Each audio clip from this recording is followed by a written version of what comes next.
الرحمن الرحیم۔ محترم سامعین و ناظرین، السلام علیکم ورحمۃ اللہ وبرکاتہ۔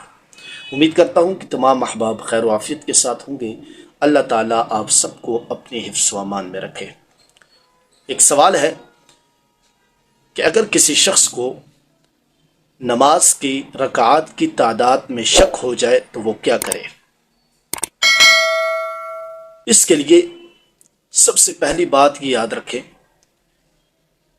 کہ جس شخص کو یہ شک ہوا ہے اس شخص کو دیکھا جائے گا کہ اس شخص کو یہ شک ہوتا رہتا ہے یا پہلی مرتبہ ایسی ہے کہ اس کو یہ شک ہوا ہے یا کبھی کبھی ہو جاتا ہے۔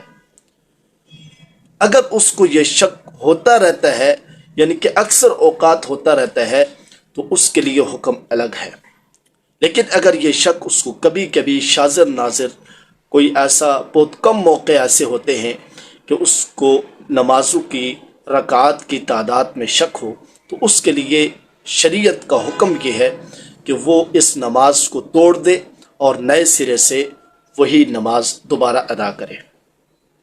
لیکن اگر ایک شخص کو یہ شک ہوتا رہتا ہے، یہ پہلی مرتبہ نہیں ہے، یہ دوسری مرتبہ نہیں ہے، کبھی کبھی اور شاذر نادر شک نہیں ہوتا بلکہ اکثر اوقات اس کو یہ نمازوں کی رکعات میں شک ہوتا رہتا ہے تو اس کے لیے حکم الگ ہے۔ اس کے لیے شریعت کا حکم یہ ہے کہ اس کا غالب گمان کس پر ہے۔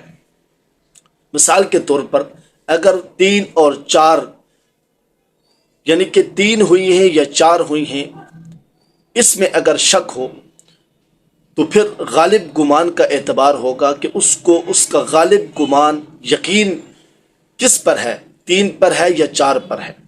اگر اس کا غالب گمان 3 پر ہے تو 7 چوتھی ملا کر وہ نماز مکمل کر لے گا، لیکن اگر اس کا گمان 4 پر ہے تو پھر وہ 4 رکعت مکمل کر لے گا اور سجدہ صاحب آخر میں سجدہ صاحب دونوں صورت میں کرے گا۔ یہ اس کے لیے حکم ہے کہ جس شخص کی یہ عادت بن چکی ہے اکثر اوقات اس کو یہ نماز کی تعداد میں شک ہوتا رہتا ہے۔